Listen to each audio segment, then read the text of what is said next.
အာသနာတော်နှစ်2568ခုနှစ်ဘောဇာတက္ကရာ1386ခုဘာဂလာဇာရှိတဲ့နေ့အလိုတရားမင်္ဂလာတရားနဲ့ပြည့်စုံတဲ့အခါသမယမှာအောင်လာ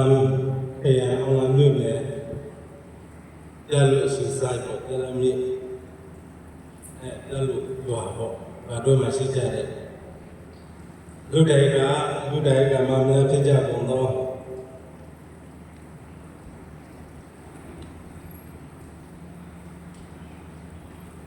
ဘုဒ္ဓတေတော်ခေဒီမမတ်ဆေတို့အာရီစုပြီးတော့ဘုဒ္ဓတေဒီမမတ်ဆေတို့အာရီစုပြီးတော့တော်ခေအာမောင်ကျော်စင်မဲမတ်တဲ့နိုင်မတ်တော်စင်ေဝါမိသားစုတို့ကနေပြီးတော့ဒီကနေ့ဘုရားမှုရှိတဲ့သံဃာတော်ရှင်သူများပေါင်းတို့ကိုလည်းပဲဆွမ်းခဲ့ပွဲဘောဇင်ချူချင်းရတာဖျားဖျားကိုစက္ကန့်လူတန်းအငါတော်ရှင်သူများတို့ဘုံတော်ကိုအာယုံပြုပြီးတော့ဆွမ်းခဲ့ပွဲဘောဇင်ချူချင်းရတာဖျားဖျားကိုလူတန်းတွားရောက်လာတဲ့အပရိသတ်ပေါင်းတို့ကိုလည်းပဲဘောဇနာဖြင့်အခါလို့ဓမ္မဒါနအမတဒါနဓမ္မပူဇာအမတပူဇာဖြစ်အဘိဓမ္မာပွဲရဲ့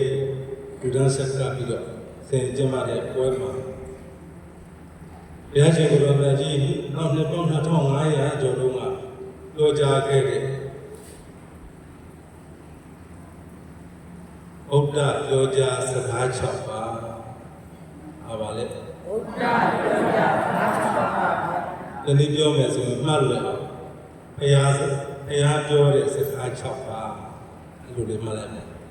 ဘုရားပြောတဲ့စကား6ပါးပါစကား6ပါးအဲ့ဒါလေးကိုသူတို့စများနိုင်ကြားမှာဖြစ်ပါလေအလုံးမနာကြသည်မိဟောကြားသည်မိဘုရားရဲ့အရှင်ဖြစ်တော်မူတဲ့ဘုရားဗုဒ္ဓကိုလည်းအုပ်ရှိမှုပြီးတော့အလုံးရှိကိုကြောအကြအောင်အာယုပြုထားပါအရဂံပရိဝါရိတံသန္တာဝါကကနာတလံဧဝံသောဘေကသံပါဏာနာကေဟိပရိဝါရိတံဂဂနာတလံဂဂနာတလေစိနေညူတေသူရေကင်းရွေပြလေကြည်လေတကောင်းကျင်၌အရဂံပရိဝါရိတံတလဲလဲထုံးတောင်းများများအသွဲသွဲဝိဇင်ကျေတို့တုံလည်းမချံရ၍နေဝိဒသော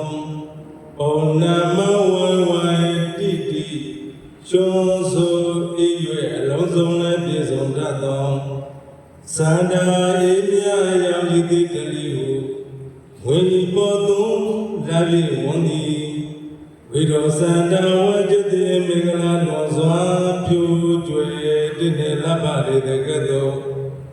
ဧဝံတတဥပမာခိုင်နေတုစရာတိတိုင်းသာလျံအာတနေကိလေသာမျိုးရှိဘူဟေကင်ပါအေမြတာယသာသနာ၌နာဂေဟိပရိဝတိကံကိလေသာအသောပွားမျိုးကင်ပြာယနာရှင်သူမြတ်တို့ဖြင့်ဝံပါချာယအသောသောဘကတံပနံဤဒီဘုံကုံကုံချုံ၍သုံးဘုံဖြစ်သည်မကိုက်ပေဟုတွေ့ရများဖြင့်ဂုဏ်တို့တင်သည်ဘုရားရှင်ကိုယ်တော်မြတ်ကြီးကိုဝါဘုရားရှင်ကိုယ်တော်မြတ်ကြီးအားအာရကံကိုရောစိတ်ပါညွန်းလို့စွာဖြင့်ဝန္ဒေဝန္ဒမီနှလုံးပီတိဝါစီတိမြာအာယရွှင်ပြောရှိကိုကြောပါဤပယံအာယရွှင်ပြောဤသို့ရှိကိုရခြင်းဖြင့်မဝနိုင်ပါဗျာဤသို့မဝနိုင်နေသောကြောင့်မိုင်ယယုဒနာဒါနေယပွဲစီပရမနိဖြင့်ငါလည်းသမုံငါသမုံယူနေသောငါလည်းမောငါသမုံယူနေသောဘုရားတပည့်တော်တို့သည်ဣဒသာဥကောယရဏမြတ်အင်္ဂါထက်၌ဝန္ဒေ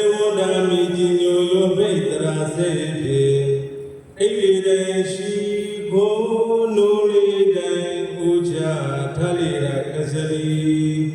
walidi tekesabi izwa akaga shiko nyoja bagongi myazwa baya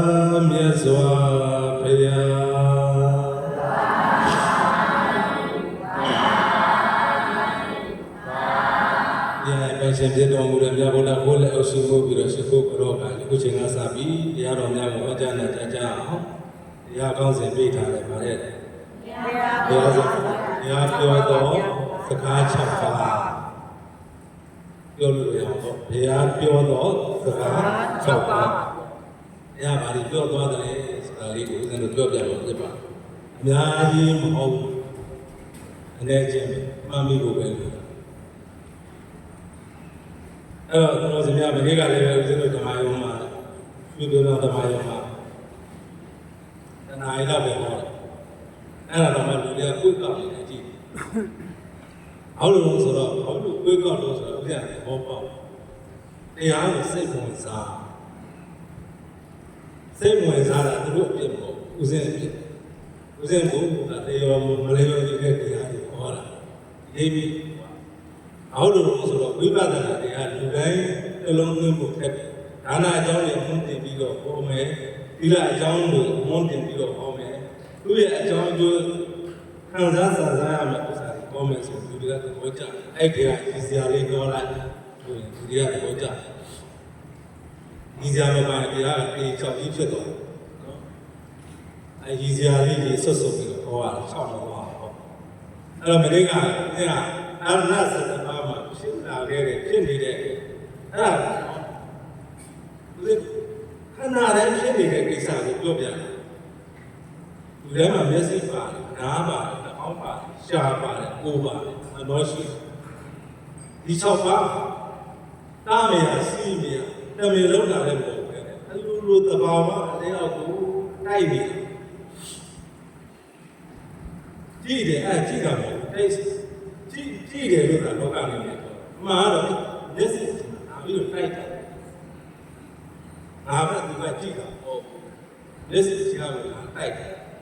အဲ့ဒီတိုက်တိုင်းမှာဖြစ်လာခဲ့တဲ့ဒုက္ခကိုမမြင်ပဲနဲ့လောဘတွေဖြစ်တယ်ဒေါသတွေဖြစ်တယ်မောဟတွေဖြစ်တယ်အဲ့ဒါပြောပြတယ်အဲ့ဒါကာစီပဲပွားများတယ်အဲ့ဒါပြောဒါပေမဲ့ဒီကစိတ်ဝင်စားမှုဟုတ်သူကတတိရှိပြီးလောဘဒေါသကင်းနေတယ်တတိရှိတဲ့ပုဂ္ဂိုလ်နဲ့စကားပြောကြည့်စကားပြောရင်းသားကနေပြီးတော့စိတ်ကိုစရာတွေ့တဲ့နောက်မပြောင်းမပြတ်ဘူးလည်းပြောမှုပြန်လာကြောင်းတော့တတိရှိတဲ့ပုဂ္ဂိုလ်ဟောငါဒေါသဖြစ်တယ်သိအကြောင်းလို့ပေါ်မှာဖြစ်တာနော်သူနဲ့ကိုယ်နဲ့သူဒီနေကပြောကြည့်သူနဲ့ကိုယ်နဲ့စကားပြောတယ်သူကကိုယ်စိတ်ကြင်မဲ့ပြောလာတယ်စိတ်နာစရာပြောလာတယ်နားမှလာတယ်ပြောင်းလဲမသွားအဲ့ဒါတတိရှိတဲ့ပုံအဲ့ဒါပြောပြတယ်အဲ့ဒါလေးတွေထိမ့်သိမ်းဖို့ဦးဇင်းဖြစ်တတ်တဲ့နေရာလေးတွေပြောပြတာလောဘဒီနေရာဖြစ်တာဒေါသဒီနေရာဖြစ်တာဒါပေမဲ့မနေ့ကဦးဇင်းကပြောခဲ့တာကအိတ်ကြီးနဲ့ကာမတ္တပြောခဲ့တယ်လောကကြီးဖြစ်နေတာကအဲ့ဒီကာမတ္တနဲ့ဒိဋ္ဌိနဲ့ဖြစ်ပြီးတော့နော်တရားနဲ့တရားခိုင်နိုင်ဖြစ်တယ်တရားနဲ့တရားဒီနှမှုတွေဖြစ်တယ်ဘာလို့လဲဆိုတော့အရာရာမှာငါပိုင်ပဲလုပ်ကြတာကိုအရာရာမှာငါပဲပိုင်တယ်ပိုင်တဲ့ပုံပါရတယ်ဒါပဲဘုရားရှင်လောကကြီးအဲ့ဒါပြောပြတယ်ဒါမဲ့လူတွေကစိတ်မဝင်စားတရားတော်6တယ်ပြောစိတ်ဝင်စားတော့တဏှာကြီးဟိုစိတ်ဝင်စားတယ်တဏှာပဲဟောမှာအဲ့တော့သူတို့ရှင်ဒီနေ့တော့တရားသင်တော်တရားရှိတဲ့ကတော့ပြောခဲ့တဲ့စကား6ပါးကိုပြန်ပြီးတော့ဟောတယ်ချပြီးတော့ပြောပြမှာဖြစ်ပါအဘိဓရေကကလျာဏိပါပံစေတံနိဝါဒယေအာဒုတရားရှိတဲ့စေကောင်းဝင်ကြကုန်တဲ့သူတော်စင်ပရိသတ်အပေါင်းတင်သူတော်ကောင်းတော်အာမဂံငါတို့ရဲ့မနောစိတ်တွေဟာတောမဂံတင်တို့ရဲ့မနောစိတ်တွေဟာပါပါသမင်္ဂါရအာယုကမကုံဆိုတဲ့တရားတွေပေါ်နဲ့တည်းရမတိမွေလျောတတ်တဲ့ပြောပိုက်တတ်တဲ့ ဒါသမတို့ကြောင့်တို့ရဲ့စိတ်တွေဟာမကောင်းမှုအကုသိုလ်လူစရိုက်တွေပေါ်မှာသာလေပြောပိုက်တတ်တဲ့အတွက်ကြောင့်ဒီနေ့ကပြောခဲ့တာလေဒီပိုက်ပဲအားပဲဒီပါဠိကိုမယုံဘူးအတိတ်ပဲကတော့တူတူပဲတက်ရောက်တာပဲ6အာယုံ6ဓာတ်ဓာတ်မှာနေမှုပေါ်မှာကြားမှုပေါ်မှာနာမှုပေါ်မှာအမိပြုပြီးတော့ကြားလဲမြင်နေမှာကာမဂုဏ်တွေဖြစ်တယ်လူစရိုက်တွေဖြစ်တယ်သူတဲ့ရှင်သူဥစ္စာကိုခြင်းသူများရဲ့ဒီမှာချင်းဆိုတဲ့ကာယဒုစရိုက်3ပါးမူသားစကားပြောတယ်ပညာပြီးတော့မူသားစကားပြောတယ်ဖရုဒ္ဓဝါစာကျမ်းတဲ့စကားပြောတယ်နောက်ပါရှိတဲ့ပိတ်ဖြစ်တဲ့စကားပြောတယ်ကုသိုလ်ရအကြောင်းလည်းမဟုတ်အကုသိုလ်ရအကြောင်းလည်းမဟုတ်ကုသိုလ်နဲ့လည်းမဆိုင်အကုသိုလ်နဲ့လည်းမပတ်သက်တဲ့အလကားသက်တဲ့ရှင်းစကားပဲအပြောနေလဲဆိုရင်တို့စမြပုံမြင်နဲ့ပြောငယ်တော့အတူပြောခဲ့ပြီးတဲ့ပုံမြင်လေးတစ်ပုဒ်ရှိတယ်ရွှေရုံနဲ့ရွှေကြတက်ကယ်ကြီးသွားပြီးပါကြားဘူးလားအဲ့ဒါအားဘူးပါတယ်ရွှေရုံနဲ့ရွှေကြတက်ကယ်ကြီးသွားပြီးပါလည်းမသိဘူးမှတ်ပြီအဲ့တော့ကုသိုလ်ရဲ့အကြောင်းလည်းမဟုတ်အကုသိုလ်ရဲ့အကြောင်းလည်းမဟုတ်အာမလည်းဖြစ်ခဲ့တာလည်းမဟုတ်ဇတ်တော်လည်းမဟုတ်ဘုရားဟောခဲ့တာလည်းမဟုတ်အဲ့ဒါမျိုးဘယ်မင်းသမီးကအကယ်ဒမီရသွားတာအမေနော်ဒွေးကဘာဖြစ်တယ်ခုမင်းသားတွေလည်းသိနော်အဲ့ဒီလိုသူတို့စများကုသိုလ်ဒီကြောင်းလည်းမဟုတ်အကုသိုလ်ကုသိုလ်ဒီကြောင်းလည်းနဲ့မဆိုင်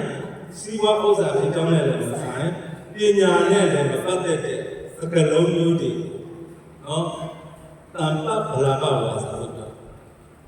နောက်ဘုရားဝါစာကျမ်းတဲ့စကားတွေကျမ်းတဲ့စကားပြောတယ်ဆိုတဲ့နေရာမှာပြောစနေကျမ်းတဲ့စကားဆိုဆဲမှာစုံမမဟုတ်ဘူးရိုးရိုးအားဆိုလို့ကျမ်းတဲ့စကားနင်းကရိုးရိုးအဲ့လိုပြောအဲ့လိုမကိုင်းတဲ့ပြောစကားမောင်နဲ့နှမကြားတာမိတွေအတူတူကနားစင်လို့မရတဲ့အရှင်းနေရှိနော်အဲ့ဒါဘုရားဝါစာပဲမောင်မရှိတဲ့အတိုင်းပြီးတော့နားစင်ဖို့တော့အဲ့တဲ့အရှင်းမျိုးတွေရှိတယ်အဲ့ဒါဆိုဘုရားဝါစာအဖေကပြောတာပြောတာဘုရားဝါစာဆဲမှာဆိုတော့အဲ့တော့အဲ့ဒီလိုဝစီကံမှာ၄ပါးရှိအဲ့ဒါဘယ်ကနေဖြစ်တယ်ဆိုပြီးဘာလဲဒီကနေတက်တယ်ဖြစ်တာဖြစ်စင်တာမျက်စိကမြင်တယ်အဲ့ဒါတွေဖြစ်တယ်ကြားရင်လည်းအဲ့ဒါတွေဖြစ်ဘုရားဝါစာလေးနော်နားမခံနိုင်ဘူး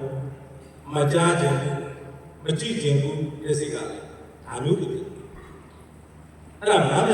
ကာမဂုဏ်ဆိုတဲ့တရားတွေပုံနဲ့ရမတိသင်တို့ရောငါတို့ရောဒီပေါ်မှာဝိလျော်ပြီးတော့နေကြတယ်။သောမကသင်တို့ရဲ့မနောစိတ်တွေဟာအမကငါတို့ရဲ့မနောစိတ်တွေဟာဘာဘာသမိန်ငါပြအာယုံမကုံဆိုတဲ့တရားတွေပေါ်၌သာလျင်ရမတိဝိလျော်တတ်တဲ့ပြောမဲ့တတ်တဲ့သတ္တမတို့ကြောင့်တို့ရဲ့စိတ်တွေဟာမကောင်းမှုအကုသိုလ်တို့စရိုက်တွေပေါ်၌သာလျင်ပြောပိုက်တတ်တဲ့အတွက်ကြောင့်ကလျာဏိဒါနတိလအာဝနာပေါင်းစုမြတ်ကောင်းမှုဆိုတဲ့တရားတွေကိုအဘိဓရိယာဓာတိနဲ့မြဲမြဲကြည်သာလျင်ကောင်းစွာမှသွေပြုလုပ်တတ်တာတွေကိုတည်း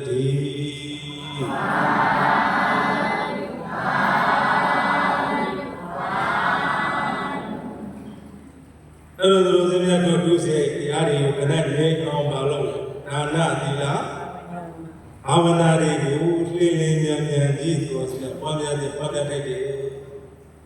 အားတို့ပြနောက်မနေ့ကသွားလာတဲ့ဒါတိတ်တော်မထူပါဠိတော်မရုံအဲ့တော့ဘုရားပြမှာကသူစမြဘုရားပြောခဲ့တဲ့စကား6ပါးပါဗျာအဲ့ဒီ6ပါးဘာတွေလဲဆိုတော့ဘုရားစမြခေါင်းစဉ်ကတော့ပါဠိလိုပြောရတဲ့သူကကထာ6ပါးလို့မြန်မာပြန်လို့စကား6ပါးလို့ပြောကထာ6ပါးကထာဆိုတာစကားနော်အဲ့ဒီစကား6မျိုးလို့ဘုရားပြောခဲ့တယ်တဲ့အဲ့ဒါတွေကဘာလဲဆိုလို့ရှိရင်တို့ကဒါနကထာသီလကထာသက္ကကထာကာမအာရိနဝကထာဒီကလေးတွေဆိုတာမမမိပါစို့ကြားပြောမယ်ဒါနကထာသီလကထာ တက္ကကထာကာမအာရိနဝကထာနိခမကထာပြီးတော့သစ္စာကထာ6ပါးနော်အဲ့တော့သူတို့ကမြန်မာလိုပြောမယ်ဆိုရင်ဒါနကထာဆိုတာဒါနနဲ့သက်ဆိုင်တဲ့စကားလို့ပြောတာဒါနနဲ့သက်ဆိုင်တဲ့စကားလို့ပြောခဲ့တယ်ဘယ်တော့ပြောခဲ့လို့45နဲ့45ကိုဒါနပရိနိဗ္ဗာန်စာသိတိစကားတွေပြောတာဒါနနဲ့ပတ်သက်တဲ့စကားတွေတရားပြောခဲ့တယ်နောက်သီလနဲ့ပတ်သက်တဲ့စကားတွေပြောခဲ့တယ်နောက်တစ်ခါအဲ့ဒီဒါနသီလနဲ့အကြောင်းခံပြီးတော့ဖြစ်လာခဲ့တဲ့ကျိုးသက်ရောက်မှုတွေတက္ကကထာရတဲ့အကျိုးတရားတွေပြောပြတယ်ဟုတ်လားစကားတက္ကကထာနောက်တော့ကာမအာရိနဝကထာတဲ့ရလာတဲ့အကျိုးတရားတွေဟာအကုန်လုံးမှာအဖြစ်တည်တဲ့နေကြတာအာကြီးပဲရရအောင်တဲ့အပြစ်လွတ်တဲ့အရာရယ်လို့တရားရယ်လို့မရှိဘူးလို့ပြောပြတဲ့စကား30ပုံရောက်ပြီးခန္ဓာဖြစ်ပြီးဆိုရင်အပြစ်နဲ့နေတယ်လို့ပြောပြတဲ့စကားကာမဂုဏ်အာယုန်နဲ့စပ်ပြီးဖြစ်တဲ့အရာတွေမို့လို့အပြစ်နဲ့လွတ်တဲ့အရာတွေမို့လို့ဘုရားရှင်ကိုယ်တိုင်ကကာမအာယုန်ကထာကိုပြောပြတယ်နောက်တစ်ခါပါလဲဆိုတော့နိက္ခမကထာထွက်ကြောင်းကိုပြောပြတယ်အားကြောင့်ထွက်ကြောင်းကိုပြောပြနောက်သစ္စာကထာသစ္စာမှန်ကန်တဲ့တရားတွေနဲ့ပတ်သက်ပြီးတော့ပြောတဲ့စကားအဲ့တော့ကောင်းတဲ့6ခုမှာ6ခုအဲ့ဒါလေးကိုအကျဉ်းမကျယ်လေးချက်ပြီးတော့ကြည်ကြအောင်ရရှိသလိုလည်းကြီးဒီစကားချောင်းပြောဖို့ဘယ်မှာပြောလဲဆိုတော့သာဝတိပြီနော်သာဝတိပြီကိုဘုရားဘယ်လိုရောက်တော့ဒါလေးနဲ့တော့ကြောင်းပြန်ပြီးတော့စဉ်းစားကြည့်စဉ်းကျင်ကြည့်ရအနာတပိတတိကပြင်လာတာဘယ်ကနေပြင်လာတော့ရာတကြိုကနေဘယ်ကနေပြင်လာရာတကြိုပါပါရာတကြိုကိုတို့တထေးကြီးနော်အနာတပိတထေးကြီးရာတကြိုကိုအလယ်သွားတယ်ဘသူစီသွားတော့ဆိုသူ့ရဲ့ဓမ္မရာတကြိုမှာအိမ်တော်ပြနော်ဘုလိုပါပဲရောနဲ့တွေပါဆက်သွယ်ပြီးတော့ဖြီနဲ့တွေဆက်သွယ်ပြီးတော့နော်အိမ်တော်တွေပြကြအဲ့တော့ဓမ္မပြုလုပ်တဲ့ပုဂ္ဂိုလ်ခံကိုပြောစရာအလယ်သွားတာအလယ်သွားတော့အိမ်ဝဲနဲ့ဝင်လာတဲ့တဲ့ဘုရားဘာတွေလုပ်နေကြလို့ဆိုဦးကြီးကိုငယ်နဲ့ခမင်းတွေဟင်းတွေချက်နေတာဦးကြီးကိုငယ်နဲ့အများကြီးဦးကြီးကိုငယ်နဲ့ချက်နေတာသူအားတင်သွားတယ်အဲ့ကြည့်ပြီးဘယ်ဟာနဲ့မတွေ့သေးဘူးတော့အနာတပည့်နောက်ပိုင်းကျရင်တောင်းတကာကြီးဖြစ်ဘယ်ဟာနဲ့မတွေ့သေးဘယ်ဟာနဲ့တွေ့ဖို့ရအကြောင်းခံဒီကစားဓမ္မအိမ်ဝဲထဲမှာကြည့်လိုက်တယ်လူတွေကလည်းပြေလို့ချက်တဲ့ပုဂ္ဂိုလ်တွေကလည်းချက်တဲ့ပြုတ်တဲ့ပုဂ္ဂိုလ်တွေကလည်းပြေလို့ကိုကြီးကိုငယ်နဲ့ချက်ကြတာဟိုအများကြီးပဲအဲ့ဘာပွဲတော့မင်္ဂလာပွဲများရှိသလားငါတော့ပြောပါလားနေကြည့်တဲ့အချိန်ခါမှာမင်္ဂလာတော့မင်္ဂလာပွဲပဲတဲ့ဒါပေမဲ့လို့ဒီမင်္ဂလာပွဲခုနစဖြစ်တာတခါမှမဖြစ်ဘူးတဲ့မင်္ဂလာအားပြောလိုက်တယ်တခါမှမဖြစ်ဘူးတဲ့မင်္ဂလာအဲ့ဘာမင်္ဂလာတော့ကျူးစားဆိုတော့လောကကြီးထဲမှာဘုရားပွင့်နေပြီပြောပြဟုတ်လားသောသောစုပေးလေးထဲမှာပါတယ်လေဘုဒ္ဓလောကေသမုပ္ပါနောဣဒာယသဗ္ဗပါဏိနံလောကေလောကသုံးခွင်ပုံပြင်၌လောကသုံးခွင်ပုံအပြင်၌ဘုဒ္ဓသစ္စာလေးပါးတရားသိမြင်ဘုရားရှင်ကိုရောင်မြတ်ကြီးသည်သဗ္ဗပါဏိနံကတိမြတ်စွာတတ္တဝါတို့၏ဣဒာယလောကုလောကီလည်းလီဝါတို့အကျိုးများစိတ်သုံးငါသမုပ္ပါနောပုရိတံသောတနေဝန်တို့ဝင်ထုံးပေါ်ပေါက်တော်မူခဲ့ပါပြီ။ဒါလေးပြောပြပါဠိလိုပြောတာ။တရားပုဂ္ဂိုလ်ဆိုတာဓမ္မစကားပြောတာ။အဲ့တော့ဘာမင်္ဂလာတော့ဆိုတော့ဘုဒ္ဓလောကေသမုပ္ပါနောဣဒာယသဗ္ဗပါဏိနံဩဘုရားပွင့်ပြီလေ။ဘုရားဆိုတဲ့အတူကြားအနာတပိပတိပြကြားဝမ်းသာလုံးလို့ဝမ်းသာလုံးစုပ်ပြီးအဲ့ဒီမေ့သွားဘုရားဆိုတဲ့ကြားတာဝမ်းသာလုံးလို့ဆိုကြဘာဖြစ်သွားမေ့သွားပါတယ်မေ့သွားဘုရားဆိုတဲ့ကြားတာလေမေ့သွားတဲ့ပုဂ္ဂိုလ်တွေမှာသူတယောက်ပဲရှိသူတယောက်ပဲရှိအများတို့ကလည်းကြားဘူးလေကြားဘူးပါတယ်ဗျာမေ့ဘူးလားမေ့ပါဘူးဘာမှမဖြစ်ဘူး သူ့ပြောတာသူ့ပွင့်နေလဲဒီနာစီဝါရဲ့ဘုံဘုံနာစားတော့ဘုံပဲလို့ငါတို့ပြည့်စုံပြီပဲလို့တရားလေးကိုမဆိုင်ဟုတ်လားအဲ့တော့ပြန်တတိယလာတယ်ဘာရင်ပြောစမ်းအောင်စုံစုံကဘာပြောလိုက်တယ်တိုင်းလို့ကြည့်ဩဒ္ဓလောကေသမုပ္ပန္နောဣဒယသဗ္ဗပါဏိတံတရားပြောနေပြီတစ်ခါပြန်မိဟုတ်လားပြန်တတိယလာတယ်ပြန်ပြောစမ်းအောင်စုံစုံကဘာဖြစ်တာတတိယလေးပါအသုံးတာမင်းတဲ့ဘုဒ္ဓလောကေသမုပ္ပန္နောသုံးလောကကြီးထဲမှာဘုရားပြန်ထုံးဟောပါရနေပြီဦးဇင်းကအဲ့ဒီအတန်ကြတယ်သုံးတာပြည့်တဲ့အချိန်မှာမိပြီးတော့ဩဘုရားဆိုတဲ့အတန်ကိုကြားရတယ်မမြင်ရသေးဘူးအရန်ကြည့်နေပြီးတော့သူကဘယ်မှာတရင်သုံးလို့ဒီတွေသူကတင်ញိုင်ကုန်းနဲ့မနီးမိုးပဲတင်ញိုင်ကုန်းနာမှာကရတယ်ရင်းတိုက်တော်ထဲမှာဘုရားတရင်သုံးတယ်လို့ပြောလိုက်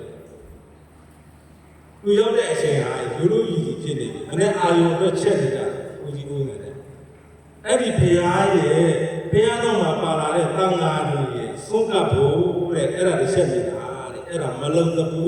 မဖြစ်တပူဖြစ်တဲ့လူဘုရားတဆူပွဲမှာဒီလူမျိုးလူရတာဆိုဖြစ်ခဲတာဖြစ်လွယ်တယ်ဖြစ်ခဲပါတယ်ဗျာဘုရားတဆူပွဲမှာလည်းဗေဒမမဟုတ်ဘူး။ဒီကိစ္စနဲ့ကဘာလို့လဲပါလို့ဖြစ်ရတယ်မှန်ပါဟုတ်လားအဲ့တော့အဲ့ဒီမှာမနေ့ကဆုံးကမယ်မနေ့ပြန်ဆုံးကမယ်လဲဆိုရောအဲ့ညမအဲ့တော့အဲ့မပြောဘူးတဲ့နားတကယ်လေဒီနေ့ရတော့ဟောမနေအဲ့သူ့စိတ်ထဲမှာဘုရားစိတ်ဖြောက်လို့မရဘူးတဲ့ဘုရားစမဲ့ကျွတ်တောင်းဝင်တာလည်းမပြောနေဘူးအဲ့လိုဒီစိတ်ကိုစွဲတယ်တို့ဒီကဟိုပညာရှင်တယောက်ကပြောဘူးတဲ့တရားကိုကြိုက်တယ်ဆိုရင်သမင်းကြိုက်တယ်လို့ကြိုက်ရတယ်အားကြိုက်တယ်သမင်းကြိုက်ကြရမယ်အဲ့ဒါသမင်းမကြိုက်ဘူးလားကြိုက်ပါတယ်လို့လည်းဘူးအစားပြီးဝါတော့လည်းခဏပဲကြံပြန်ပြီးတော့စားလာတယ်မလားသမင်းကြိုက်တယ်တရားကိုကြိုက်ရတယ်နော်သမင်းကြိုက်တယ်လို့တရားကိုကြိုက်အဲ့ဒီပုဂ္ဂိုလ်ရဲ့အဲ့ဒီပုဂ္ဂိုလ်ရဲ့အာရုံထဲမှာဘာပဲရှိနေလဲတရားပဲရှိတယ်သမင်းကြိုက်တယ်ကိုစိတ်ထဲအာရုံထဲမှာသမင်းပဲရှိတာပေါ့ဒီလိုပဲလုပ်နေရတာမလားမှန်ပါဗျာအဲ့တော့အဖိုးကြီးတယောက်ရှိတယ်ပေါ်ပြင်းထားပြီးတော့အသက်ကကြီးနေပြီဟိုမှာအလောက်ကလို့သူကပြင်ထွက်လာတော့အဲ့တဲ့တယောက်နဲ့တွေ့လို့သူနဲ့သိတဲ့ပုဂ္ဂိုလ်နဲ့တွေ့လို့ခင်ဗျားမနေတတ်လို့အဲ့လိုဖြစ်တယ်ဒီအသက်အရွယ်နဲ့အလုံးမလုံးရတော့အဲ့တော့သူကဘာပြောလဲဖတ်မင်းမဖြတ်နိုင်သေးဘူး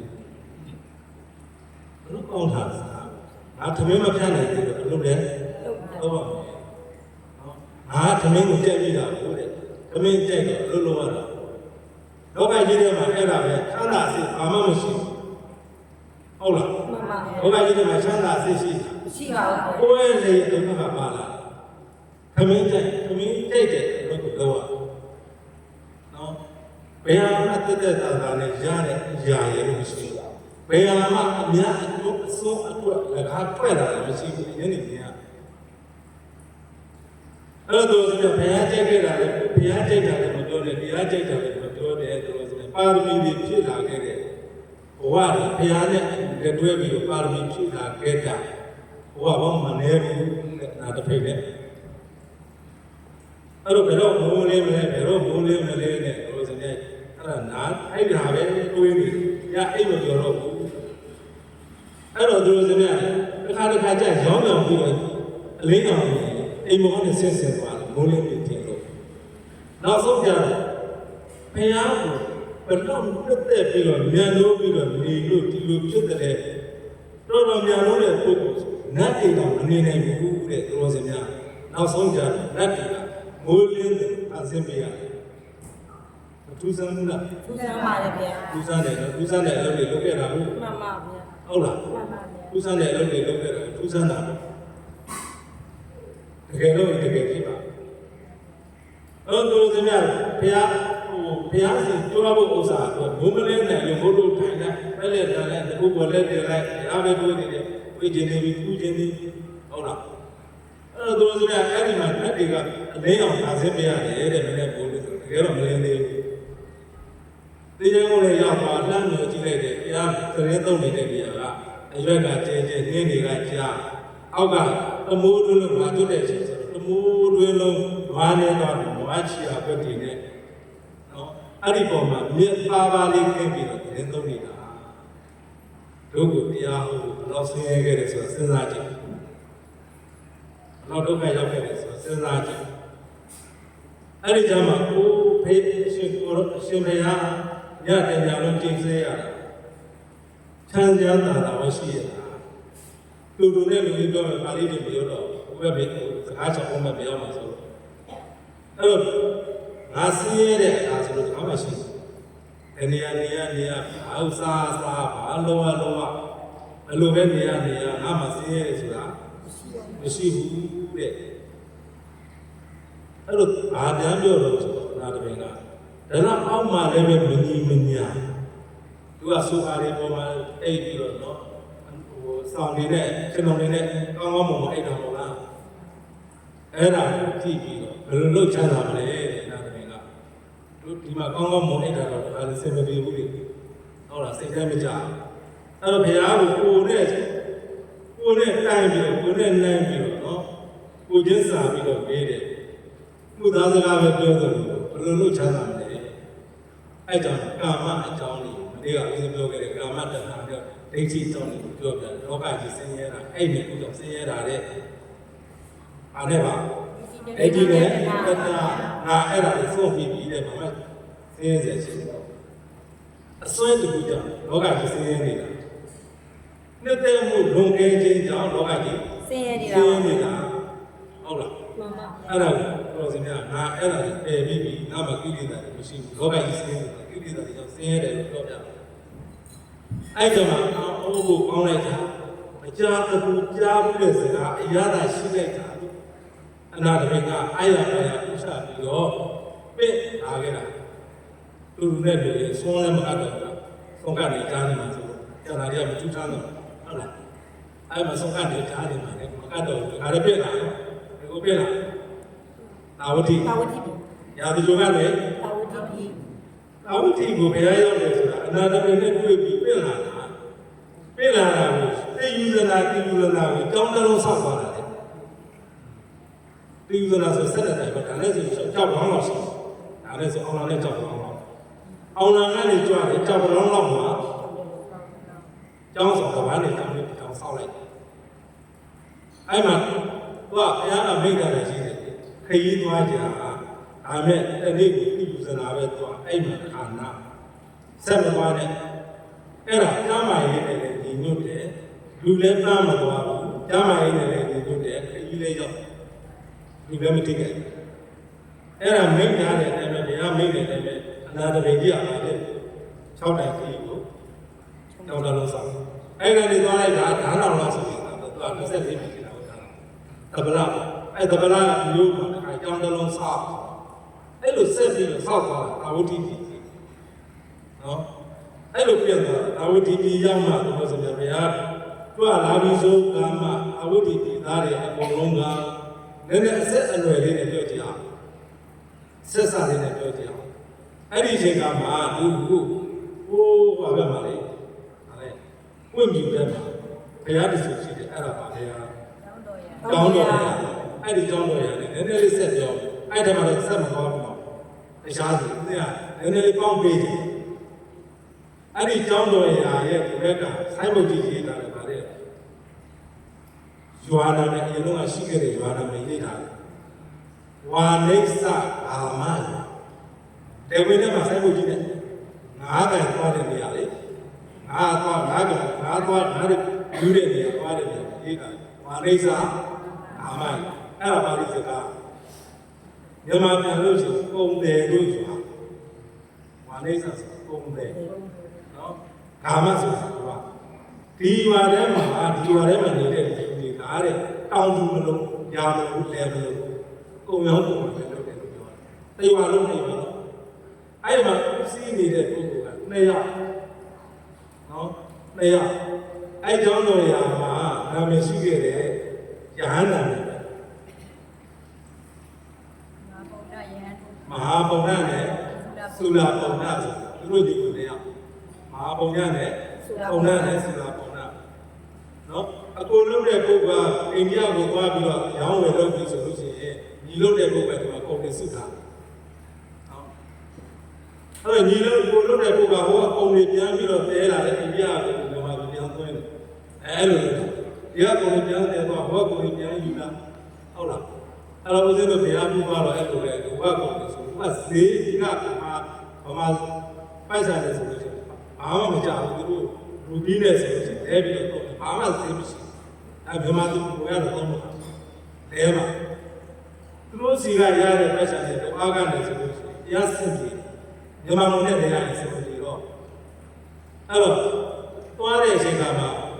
အဲ့ကပစ္စည်းတွေဝယ်ခြင်းလဲဆိုရင်နေနဲ့သွားတယ်ဆိုလူတယောက်တည်းအိတ်ပဲရတယ်နော်အဝိအိတ်ရဲ့နဲ့အိတ်ကိုဝိအိတ်နဲ့ဒီအဲ့ကလူတွေနဲ့လက်ဆောင်လာတဲ့ဥစ္စာတွေအိတ်ပဲရတယ်ဆိုတော့ဦးစင်းရားတော်မှာဒီတော်ကြီးကြီးတို့ကသူတို့က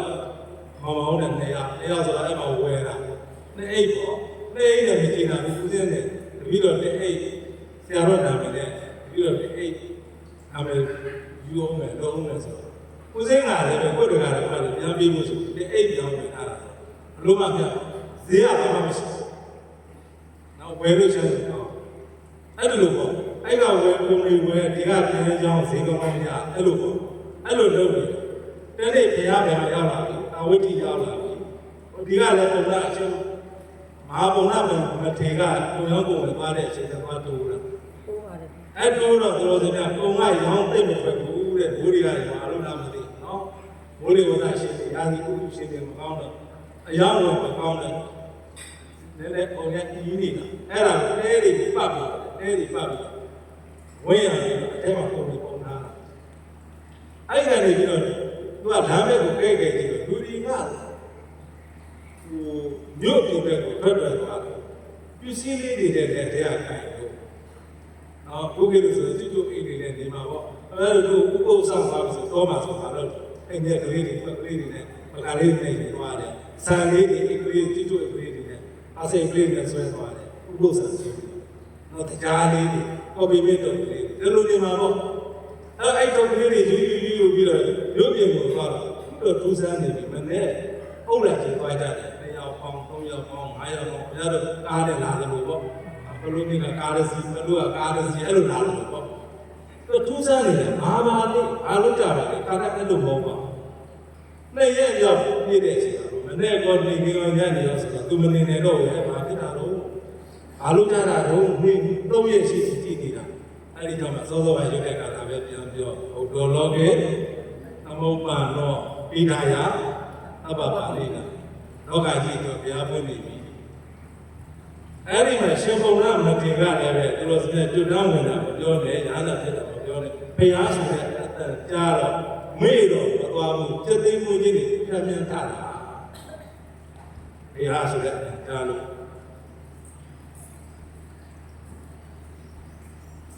သူဘုရားဆိုတဲ့အတန်ကြားဘာမှဖြစ်ဘူးတော်တော်ကိုဝေးသေးတယ်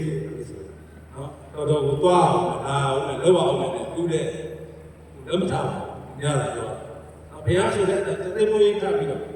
ဘုရားဆိုတဲ့အတန်ကြားမှုတို့လို့သူလည်းပါတယ်ဆိုတော့ကြားမှုတို့လို့တွေ့ဘူးတို့လို့နောက်နေ့ကျသွားတဲ့စိတ်တွေပေါ့သွားတဲ့စိတ်တွေပေါ့လာပြီးတော့ပြောစကားအဲ့တယ်ကိုနိုင်ငံလည်းမဟုတ်ဘူးဆိုတော့တော့ပေါ့လည်းသွားပြီးဟိုးပေးလိုက်ရနောက်ဆုံးမှနားတာတရား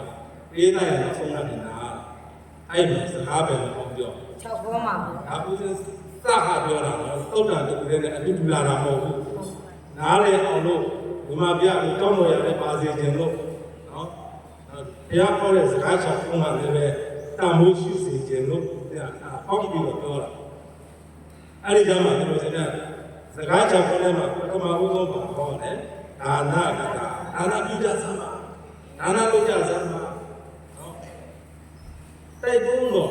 ပထမဦးဆုံးသူတို့ဆိုရင်ဘုရားနဲ့တွေ့တယ်မလူပဲကိုမနေနိုင်တော့ဘူးဘုရားနဲ့အဲ့ဒီဒါနလုပ်လို့ရှိရင်ကောင်းရလာတဲ့အကျိုးတရားတွေကလက်ပြီးမှသက်တမ်းကဘလောက်ဘုံမိမကြီးကဘယ်လိုတော့အကျိုးတရားနဲ့ဆွဲရတယ်အကျိုးတရားကိုပြောပြရတယ်ဒါန ဒါနရဲ့ပတ်နဲ့ခိုင်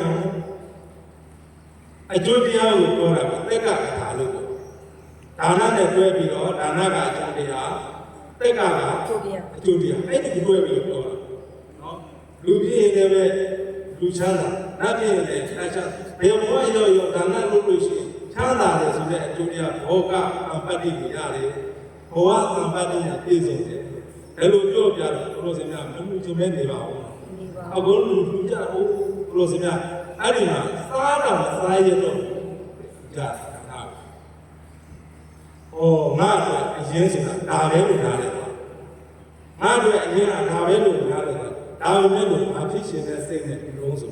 အကျိုးကိုပြောပြီးတော့လူကျင်တဲ့စိတ်နဲ့တဲ့ဒါနမျိုးတော့ဖြစ်တယ်နောက်ဒီကိုရောက်ရှင်တဲ့ငါချမ်းသာရေးဖြစ်ခြင်းနဲ့လူဖြစ်ခြင်းနဲ့လူချမ်းသာရေးဖြစ်ခြင်းဘုရားကလည်းအဲ့ဒါအမျှော်ပေးတာအဲ့ဒါမှဒါနကိုခိုင်းတာဒါနကိုခိုင်းသွားပြီးပြည့်လို့တော့မပြတ်တော့ဘူးဆိုတာသီလအထာတဲ့နောက်ရက်ဒီကအားပြောတယ်သီလနဲ့ပတ်သက်တဲ့စကားတွေပြောတယ်ကိုယ်လည်းတို့ကိုထင်ရမယ်ဆိုတော့ပြောတယ်အဲ့ဒီထင်ခြင်းအကြောင်းကြောင့်အသက်ရှင်ခြင်းဖွားပလိုက်ခြင်းညာပညာခြင်းအစင်းလိုက်ခြင်းဆိုတဲ့အကျိုးတရားတွေကဘယ်ဘဝရောက်ဆိုတဲ့ဒါနကသီလနဲ့တက်ကနဲ့တွဲပြီးတော့အကြောင်းအကျိုးဆက်ပြီးတော့ပေါ်လိုက်တဲ့စကားကိုဘာလို့ပြောလဲသီလကသီလနဲ့ဆက်တဲ့စကားပေါ့စောင်းလိုက်ကြတဲ့သီလဆိုတဲ့အိန္ဒိယသားတွေအခုခေတ်စကားနဲ့အိန္ဒိယသားတွေပြောတာနော်ကျွန်တော်တို့တာဝတိသားပေါ့တာဝတိပြည်သားတွေစောင်းလိုက်ကြတာသီလကိုဘယ်လိုဆိုလဲသီလကျိုးသွားရင်တော့စိတ်မကောင်းဘူးသီလကိုအောက်သွားရင်ဘာဖြစ်လဲစိတ်မကောင်းဘူးပြည့်စည်သွားရင်စိတ်မကောင်းဘူးစိတ်မကောင်းဘူးခင်ဗျားတို့ကသီလမပြည့်ဘူးလားယူပြီးတော့ပြည့်ဘူးလားလူနေတော့စိတ်မကောင်းဘူးဟုတ်တယ်ဟဲ့လားတော့ဘုရားဝေးသေးတယ်မတော်လို့ဒီကနေ့ကပြောတယ်တရားဆွေးနွေးဝိုင်းလို့ပါလို့ဒါတို့တွေကလို့ဒိဋ္ဌာလို့ပုဂ္ဂိုလ်ဆောင်နေတယ်ဘောပြည့်ပြည့်တယ်လို့ပြီးတော့ဗာပြည့်တယ်ဆိုတော့အင်ကြတော့ဟိုတတိလေးပြီးတော့ခါလဲလို့ပေါ့ခါလေးမကိုရတဲ့ကာမဆောင်းကြတယ်စကားပြောနေတာပေးကြတဲ့အခါစားတယ်ရောင်းပြီးတော့စားတာကစားရမှာအဲ့ဒါကျိုးအဲ့ဒါသိတဲ့ပါမကျိုးဘုန်းကြီးရာရည်ဆိုလည်းအဘမသိဘူးစိတ်ထဲမှာအဲ့တော့စားလိုက်တယ်ရောင်းပြီးတော့စားလိုက်တာလေနောက်တော့ကဖြစ်လာကာမငါဥပုပ်ကျိုးအဲ့ဒါနဲ့ကျိုးတာအဲ့ကြောင့်ဥပုပ်ကပြတ်သွားတယ်စရောင်းစားတဲ့အချိန်မှာဘူးမဲ့မမဲ့အဲ့ထသွားအမှမဖြစ်ဘူးမကျိုးနော်နိဗ္ဗာန်ကိုတိတ်တာဆိုတဲ့မထေစီအဘမသိဘူးတဲ့နေလက်တာတကယ်သိသွားဒီမှာဘကလည်းမှာဘကဂင်္ဂါလေးကိုပြီးတော့လေကတော်တော်နဲ့မထွက်တော့အင်းင်းရှိတာဒီကလေးကနေစောက်ပြီးတော့ရှစ်အဲ့ဒါလေကတော်လို့လောက်လိုက်တော့ရိမ့်သွားတော့တင်းသွားပြတ်သွားအဲ့ဆိုတော့အဲ့ဆိုအဘတဲ့တက်ပင်ကုန်လို့မရရက်ပေါက်လို့မရအဘတဲ့တာပေါ့အဲ့ဒါကြည့်ပြီးတော့ငါတရားပြုလို့ကျူးလွန်လိုက်ပြီအဲ့ဒါမှအဘတဲ့ပြတ်တော့အဘတဲ့အောက်လို့ထိုက်ချင်တယ်ဆိုတဲ့စိတ်မပါဖြတ်မယ်ဆိုတဲ့စိတ်မပါနော်အဘမသိဘူးငါအဘသိပြီဆိုတော့တကယ်သိတော့အဲ့ဒါဥပဒါအဲ့ပြတ်သွားအခုလည်းအဲ့လိုပဲရောင်းပြီးစားပြီငါဣဒပြတ်သွားပြီပြန်ပြီးစားပြန်ပြီးတော့စားဒီပြတ်သွားရတယ်ငါဒီကပြတ်သွားပြီဆိုပြီးတော့အဲ့ဒီကပြန်ခိုင်ရတာခိုင်ရကြဒီကခိုင်ရတဲ့ပုဂ္ဂိုလ်ကျိုးပေါက်ပြီးခိုင်ရတဲ့ပုဂ္ဂိုလ်ရှိတယ်ဒုပါဘူးတစ်စားလိုက်တော့ပါဟုတ်တယ်ဒီပေကြလေးနဲ့ကျိုးမဲ့လို့ကျိုးတော့ပြီဘောဘလည်းလည်းကျိုးတာတော့တမင်းမှာစားလိုက်ပြီးရောဟုတ်တယ်မလားအခုအဲ့ဒီလိုမဟုတ်ဘူးသူတော်စင်များသီလကိုစောင့်ကြတာအဲ့ပြည့်မှာကိုကြောက်ကြတာပြည့်ရန်ဆောင်နေကြတယ်အာဝတိပြည်သားအဲ့ဒီမှာဒီပါလဲအားရတွဲသွားဒီမြန်မာပြည်သားပါတယ်မြန်မာမခေဘူးတော့ဒီမြန်မာပြည်သားပါအဲ့ဒါလေပုံရလဲအဲ့ဒီစိတ်ကားမျိုးတွေရှိအဲ့ဒါကြောင့်မလို့လေညာကိစ္စတွေပြီးတယ်အဲ့တော့တွဲတဲ့တော့မဟုတ်တော့တာတွဲတော့မဟုတ်ဘူးဆက်တွဲပြီးဒီမှာပြောလဲဒီလိုရှိတယ်ဆိုတဲ့အကြောင်းပြောပြတယ်အာဝတိပြည်ကနေဆက်ဆက်ပြီးဖြစ်တာအဲ့လိုသူတို့ကသီလကထာသက်ကကထာဒါနကထာတွေပြောပြလိုက်တော့ဦးဒါနမဆောင်နိုင်ပဲဒါနကိုမလူပဲမနေနိုင်တော့ဘူးသီလကိုဆောင်နိုင်ပဲမနေနိုင်တော့ဘူးအာဟုပြောတာလေအကျိုးတရားတွေပြောပြီးတော့ ဘုရားကသိဒီတိုင်းသာဆိုကျိုးတရားတွေပြောပြီးတော့လုပ်နေတာ30တပုံကြီးကလွတ်တဲ့လမ်းမဟုတ်ဘူးဆိုပြီးတော့သူတို့မြတ်တဲ့နေတာမနေ့ကပြောခဲ့တယ်ပေါ့မြတ်တဲ့နေတာဒီကမြတ်တဲ့တာကာမဂုဏ်ကမြတ်တဲ့တာ ကာမဂုဏ်ကမြတ်တဲ့တာ ကာမတဏှာကမြတ်တဲ့တာလေအဲ့ဒီကာမတဏှာမြတ်တဲ့တာကိုပြောပြတဲ့စကားကကာမအာဒီနဝကကာမနဲ့ပတ်သက်တဲ့အပြည့်လောကကြီးမကိန်းဘူးတဲ့အပြည့်ရှိတယ်မိမိရဲ့မိမိရဲ့စိတ်ထဲမှာကာမဂုဏ်တွေရှိနေရင်အဲ့ဒီကိုပြစ်သားပဲဟုတ်လားအကုန်လုံးပြစ်သားတယ်အဲ့ဒီအပြစ်ကလွတ်အောင်လို့တရားတွေအားထုတ်တယ်အဲ့ဒီအပြစ်ကဘယ်ထိသွားလို့ဆိုတော့30တပုံဒီမှာကျွလမ်းမရှိတဲ့အဲ့ကောင်ကအဲ့လိုတည်းကြီးနော်ပြီးရင်သူတို့ကသေသွားပြီဆိုလို့ရှိရင်ဝိသိငယ်ရနိုင်တယ်အပယ်လေးပါးအချိန်မျိုးဖြစ်နေအဲ့ဒါကြောင့်သူတို့စင်ကအပြစ်မလွတ်တဲ့ကာမဆိုတဲ့တဏှာအတ္တဆိုတဲ့ဒိဋ္ဌိတို့မှာအမှုရရှိနေတယ်ရှိတယ်ဗျာအဲ့ကြောင့်သူကအပြစ်သားတယ်သူအပြစ်ရှိသားတယ်ပြောရအဲ့ဒီအပြစ်ကလွတ်အောင်လို့အဲ့ဒါဖယ်သားဖယ်နေတယ်အပြားထုတ်တယ်လို့ပြောတာပဲအဲ့ဒါရိတ်တာပဲကာမအာရိယဝကတာကိုအပြစ်အခြေကြီးပြောတယ်ဟုတ်ကြတော့နှစ်ခုလေးပဲပြောမယ်အပြစ်နှစ်ခုလေးပဲပြောမယ်နှစ်သက်တွေ့တာမိလို့ဒုက္ခဖြစ်နှစ်သက်တွေ့တာချင်းကြောင့်ဖြစ်တယ်ဒုက္ခဖြစ်ဖို့သူတော်စကြဥပမာလေးကိုကြည့်ရအောင်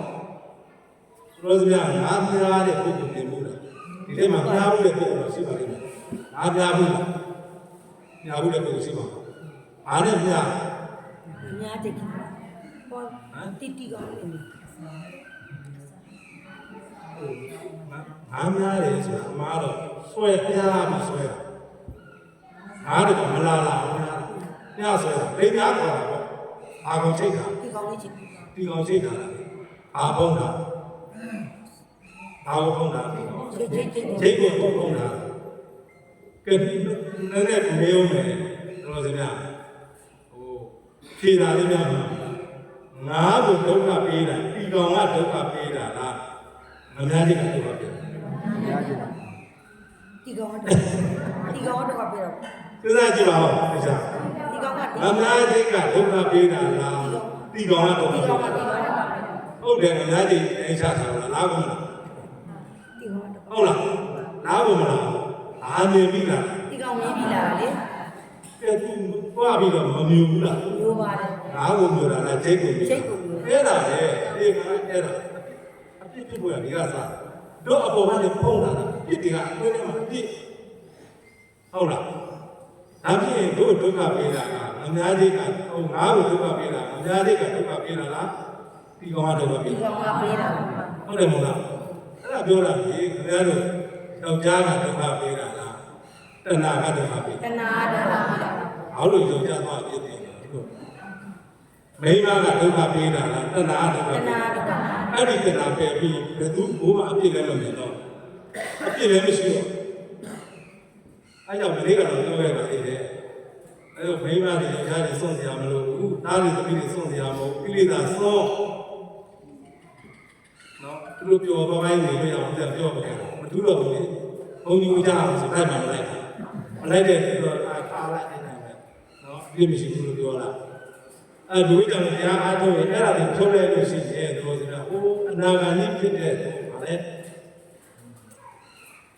ဝိတ္တာအခကြောင်းတကားအနာဂါတည်သွားတယ်သောတာပန်တော့ရှိရှိခင်ခင်နာနာတဏှာရှိသေးတာနော်အနာဂါလေးကိုသွားရောဓမ္မဒေနာဖဲ့ခြင်းသေးတယ်လက်မကြည့်တော့ဒီကလက်မကြည့်ဘူးဘက်ကပါဖြစ်နေဒုက္ခဖြစ်နေတယ်ဘုရားတဏှာလည်းဖြစ်နေတာလေတို့စီမြဓမ္မဒေနာကဒုက္ခဖြစ်နေတာလားတဏှာကဒုက္ခဖြစ်နေတာတဏှာဒုက္ခဟုတ်တယ်တို့စီမြသူလည်းညာနာဖြစ်သွားဓမ္မဒေနာပဲအာပဲပဲတဏှာပဲလိုက်အာပဲတို့စီမြလူရင်းကိုလည်းကြည့်ရ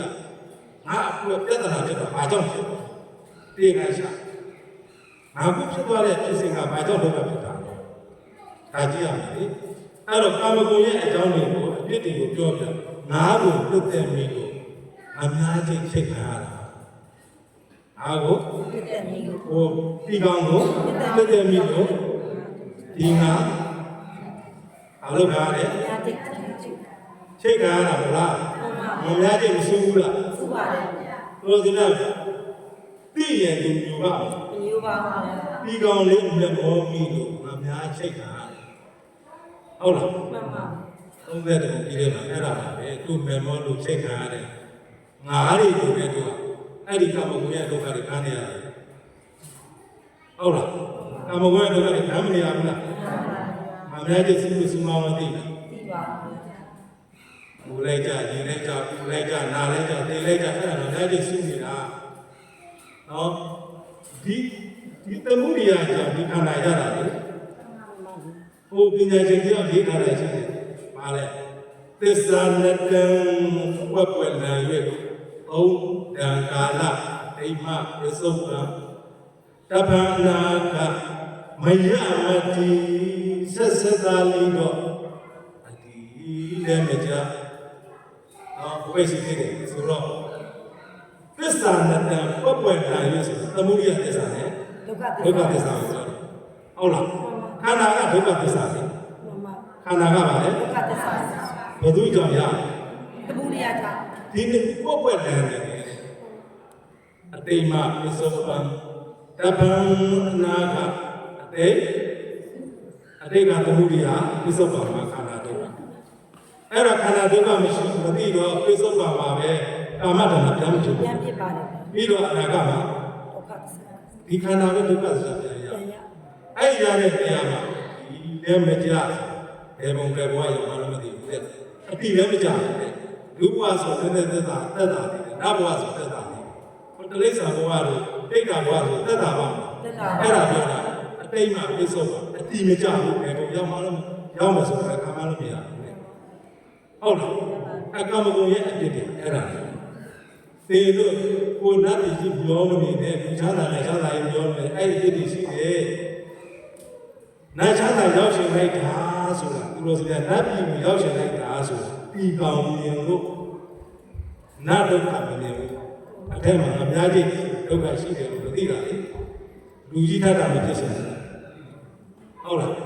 ဖြစ်လာတဲ့ဒုက္ခမှာဖြစ်လာပြီဆိုဒုက္ခမှာမသိဘူးမို့လားတေမိုးဝင်းစားလာအဲ့တဲ့ကအရှင်ကြီးကြတော့ဒီဟာလေးကိုပါလာရအားတော့ဘူးရတယ်နေတော့မယ်ကလည်းကားလည်းပြီးတော့မယ်ဟုတ်လားအဲ့ဒီရှင်ကြဘူးလားကလည်းကားလေးရမချပါနဲ့ဟုတ် ဒီပါအောင် တို့ကအဲ့ဒါကိုမသိချင်ဘူးကားလို့ကောင်းနေလို့ဒီမှာဘလောက်ဒုက္ခရောက်ကားလို့ကောင်းနေလို့ပဲကိုမှစီဝါရေးရှာလို့ကောင်းလို့ရှိသေးတယ်ကျမ်းမာရေးကလည်းမဟုတ်သေးတော့မယ်ဟုတ်တို့တော့စင်ကကားလို့ကောင်းနေလို့ကလည်းကားလေးရမချပါနဲ့ဟုတ်ကားလို့ကောင်းနေတော့ဟုတ်လားဒါကြောင့်တို့စင်ကအများကြီးချိန်ထားတယ်ငါနောက်အဲ့အများကြီးရှိတယ်လို့သိရဲ့အဲ့ဒါစားပါမယ် စားပါဦး ဆိုကြပါစို့တို့စင်ကဟိုငါကအားလဲအားလိုက်တော့ညားတဲ့ပုဂ္ဂိုလ်ကလောဘချုပ်ပြီးတအားတုတ်ပလိုက်မယ်ဆိုကြပါစို့ဟုတ်လားတုတ်တာကပြင်းတော့ပြုတ်ပြီးတော့တို့စင်ရေထဲပြန်ကြတယ်ဆိုကြပါစို့အဲ့ဒါဟုတ်လားဒီမှတ်ထားပြီနောက်တစ်ခါဒီကောင်းတာလှည့်ကြည့်ပါဦး ကြည့်တော့ အဲ့ဒီတော့လည်းမှာ အများတိတ်ပါ အများကြီးရှိနေလို့ဒီတို့အဲ့လိုသိရအောင်ဟုတ်လားဒီလိုများလို့ရတယ်ဟောဒီမှာဆိုပြတယ်လေဟိုဓာတ်တော်ကပြောတတ်တယ်ဘယ်လိုလောဘရှိနေတော့လိုက်တာလေငါကပရိုဆတ်ဆိုကြပါလေအမေအညမခံဘူးလေပြောလိုက်တယ်ဘာပြောလိုက်လဲဆိုတော့ဖြစ်ငါတကောင်ရလို့ဖြစ်တယောက်တည်းပြောနေတာနော်ဘာပြုတ်ကြတော့နေတာတယောက်တည်းပြောနေတာငါတကောင်ပြုတ်ကြသွားလို့ဘာဖြစ်လဲငါအိမ်ကြရင်မပြီးရင်လည်းစားမယ်ဒီဘသူကတင်ညာလို့ရေထဲမှာဆက်စင်းစားဖြစ်နေမလဲငါ့ဘက်ရလို့နေတယ်ပြုတ်ကြတဲ့ဥစ္စာစပ်ဖြစ်နေတဲ့ဘသူခံရမလဲကိုပြုတ်ကြတဲ့ငါ့ကိုသူကလူချင်းသေးတာထားပြီးတော့ပြောတာပြောနေရတာငါမပြီးရင်လည်းစားအေးစင်းနဲ့လို့ရတယ်တဲ့စပ်ဖြစ်နေတင်ညာလို့ရေထဲဘသူကနေတယ်တဲ့အဲ့ဒီငါနောက်တစ်ခါလာပြီးတော့ဒီကောင်ကိုမြင်တော်လည်းပဲဟပ်ပါအောင် ပါပါ စဉ်းစားစားတော့တို့ကအဲ့လိုဖြစ်ရတိထားပြီးပို့ပြီးတော့အဲ့မှာဘုံထားတယ်အများကြီးကိုဒီကောင်ဘုံထားတယ်နော်အဲ့ဒါကာမတဏ္ဍတတိပြောမယ်ဆိုရင်ကာမအာရိနဝကကာမကုံမှာအ အပေါ်ကအားစားတီးကောင်းတာတွေ့နေကြတယ်တို့နတ်ဓမ္မတို့ချမ်းသာတို့အဲ့ဒီတီးကောင်းလို့ညားလာတယ်ခန္ဓာရဲ့ဒုက္ခပဲမသိဘူးတဲ့ဟုတ်လားဒီငများလေးနဲ့ဒုက္ခနဲ့မတူဘူးလား ဟုတ်ပါတယ် အဲ့လိုပြောစရာအဲ့အမျိုးတွေကိုကြောက်အောင်ဘုရားကအဲ့ဒီကာမအာရိယောကပြောပြနောက်တစ်ခါတခုဒါပြောပြီးရှင်းသွားရှင်းဆက်သွားတော်စရာဓာသွားလေးပေါ်မှာဝတ္ထုမပါလေးတက္ကာယီလေးသုတ်ထားတယ်တက္ကာယီရဲ့အရာကဘယ်လိုနေလဲ ချိုးပါတယ် ချိုးတယ်နော်အောက်မှာပါရှိ ဒါတော့လေ ထက်လာတဲ့ဓာရှိဟုတ်လားထက်လာတဲ့ဓာအချိုးမဲ့ဘောတဲ့ပုဂ္ဂိုလ်အချိုးကိုဆွဲရတဲ့ပုဂ္ဂိုလ်အဲ့ဒီအချိုးကိုရဲ့ချိုးတဲ့အရာကနောက်မှာပါရှိတယ် ဒါတော့ရှိပါ အားပဲဟောစမြမရဘူးလားကျက်တာနဲ့ဘယ်နှခုတွေ့သွားခင်ဗျားတို့ရေခိုင်းမှာဓာတ်ပိုင်းရေခိုင်းစားရည်တော့အဲ့ဒီကြားရည်လေးကိုတုတ်လိုက်တာနဲ့ဟိုရဲလိုက်တာနဲ့လက္ခဏာဘယ်နှခုတွေ့ဟမ် ဒါပါရှာမှာလေ လက္ခဏာတစ်ခုတွေ့လက္ခဏာတစ်ခုတွေ့ချိုတဲ့အရာနာတဲ့အရာ ဒါလေးလေ ဓာတ်ပြသွားတာလေဒါမဲ့လို့ဓာတ်ချလို့နာမယ်လို့ညာမှန်တယ် မမှန်ပါဘူး သိပါသိ သိပါဘူး အာမင်အချိုမဲလို့နော်အချိုမဲလို့ပြောမိပါဓာတ်ပြခံရတယ်ဆိုလိုပဲဘဝရပြီဆိုလို့ရှိရင်ဘဝချမ်းသာကိုမျှော်မှန်းပြီးတော့တက္ကရာလေးမျိုးမဲမောတယ်လုပ်လိုက်တယ်ဥနာဒုက္ခဆိုဓာတ်ပြဆိုခံရတယ်အဲလိုကာမအာရိနောကတာကိုပြောပြတယ်။အိုးနဝတိပိသားတရားတော်မတွေအိုးဒီလိုရှိသလား။အိုးဒုက္ခပဲဒီဒုက္ခကြီးရှိနေတာပဲခုမှသိပြီးတယ်ခုမှသိတယ်ပေါ့။အဲ့ဒါလိုပြောစရာပြောပြပြတဲ့အချိန်မှာဒါဖြင့်ဒီကာမဂုဏ်အာယုန်ကြီးကဒီဒုက္ခကြီးကဘယ်လိုဖွဲ့မလဲဒီကာမတဏှာကြီးကဘယ်လိုဖွဲ့မလဲသိကြမလားဘူးလား သိကျင်ပါ ။ခင်ဗျားတို့သိကြမလားဘူးလား သိကျင်ပါ ။ပေးတာသိကြတယ်။ဘုရားကအဲ့ဒါစောင့်နေတာပြောဘူးလားဗျာ။သူတို့တွေ့ချင်တဲ့စိတ်ရှိမှာပြောမယ်စိတ်တွေဖြစ်လာပြီဆိုတော့ရှင်သားရှင်သမီးတို့ဘာမှမစိုးရင်တဲ့ထွက်လန်းရှိတယ်ဆိုတော့အာတရားဟောအာစကားပြောနိခမထွက်ကြောင်းပြောပြတယ်ဟုတ်လားဒါနလည်းပဲသိချသွားပြီဘုရားကသိချလို့တာနော်ဒါနလည်းပဲမပြုဘဲမနေနိုင်တော့ပြုကိုပြုတော့မှာအဲ့ဒီကဒါနကိုဆွဲသွားဘုရားကဒီလိုဒီဆောက်လာ2500ခရီးနော်45နှစ်လုံးလုံး2500 3000ရဲဖို့သူစောင့်တာတီလာကလည်းပဲသူတို့စပြခိုင်ပြသွားပြီအကျိုးတရားပြောဖို့ဆိုတာလည်းအပြည့်လို့ပြောတာမျိုးအဲ့ဒီအပြည့်ကဖွဲ့ချင်တယ်ဆိုလို့ရှိရင်ဘာလို့ရမလဲဖွဲ့လန်းပြီးမယ်အဲ့ကြောင့်ဖွဲ့လာကြအဲ့ဒါနိက္ခမကထာအာကထာ လက်ကမှာ ဖွဲ့ကြောင်းစကားလို့ကထာဆိုတာစကားဖွဲ့ကြောင်းစကားကိုပြောပြဟိုနိက္ခမဆိုတာအခုဆိုကြပါလေတော်ထွက်တယ်လို့ပါတော့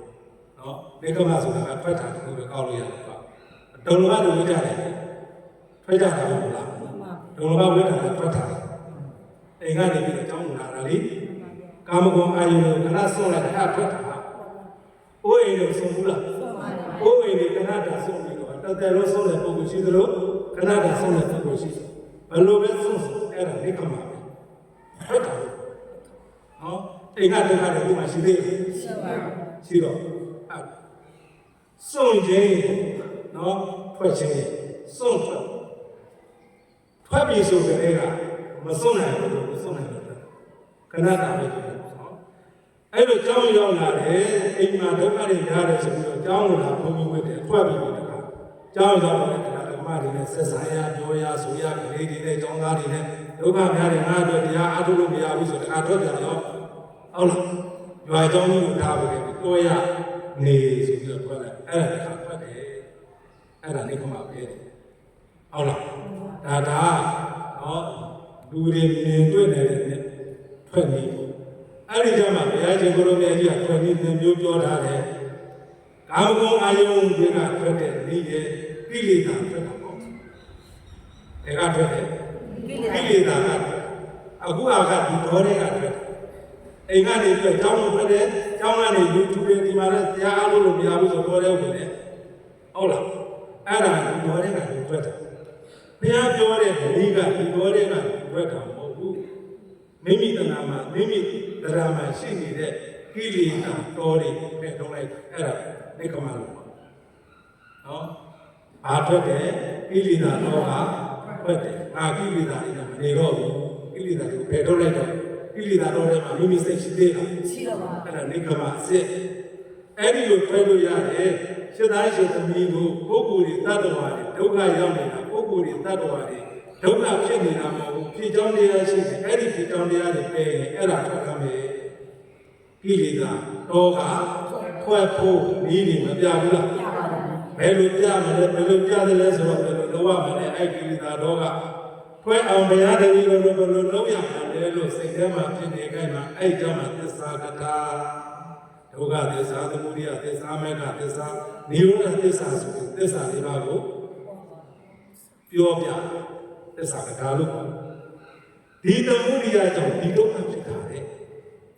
တော်စင်ကဒီငါးဒီကောင်ကြောင့်ဒုက္ခဖြစ်နေဒီငါးသားကြီးဆိုတာဟုတ်တယ်နော်ဒီငါးဒီကောင်ကြောင့်အများကြီးဒီငါးများကြီးရှိတယ်အဲ့ဒီဥပမာကဲ့သို့ပဲဒီသမုဒယကြောင့်ဒီခန္ဓာရဒီခန္ဓာရတယ်ဒုက္ခဖြစ်ဟုတ်တယ်နော်အဲ့ဒီကြောင့်ကျွန်တော်သစ္စာကပြောပြအဲ့တော့အဲ့ဒီဒုက္ခနေအောင်ကြည့်ဒုက္ခနေရင်နည်းနည်းလေးဒုက္ခနေရင်နည်းနည်းလေးကိလေသာတော့ဖြစ်ဒုက္ခကိုနည်းနည်းလေးမြင်နည်းနည်းလေးကိလေသာတော့ထွက်သွားများများမြင်ရင်အပိုင်းခြားလေးနဲ့ပြောကြအောင်ဒုက္ခကိုတမတာမြင်ကိလေသာတော့ကတမတာထွက်တယ်ဒီကမဟုတ်လားနောက်တစ်ခါသမုဒယကြောင့်ဒုက္ခဖြစ်တယ်လို့အာမုဒာမြင်ဒုက္ခလည်းအာမုဒာကကိလေသာအာမုဒာထွက်တယ်ဟုတ်လားသုံးမှနော်ဒုက္ခကိုသုံးမှမြင်ကိလေသာကိုသုံးမှပဲခန္ဓာဒုက္ခကိုကြပ်ပြင်းအောင်နော်ဒင်းကြီးပြတ်ခြင်းကြပ်အပြည့်မြင်ကြလုံးပြည့်မြင်သွားရင်ကိလေသာဝိလုံးကျလို့အဲ့ဒါလေးကမှဟုတ်လားသမုဒယမရှိရင်ဒုက္ခလည်းမရှိဘူးအဲ့ဒါနေတော့တာအဲ့ဒီလိုပြောပြတာကိုသစ္စာဘာကတာလဲစကားပဲနဲ့6ပါးအစင်းလိုက်ကလေးသူတို့စများပြောတော်လားစကားရှောက်ကိုငါပြောမယ်ဒါနလည်းခိုင်လုံသွားပြီဟုတ်လား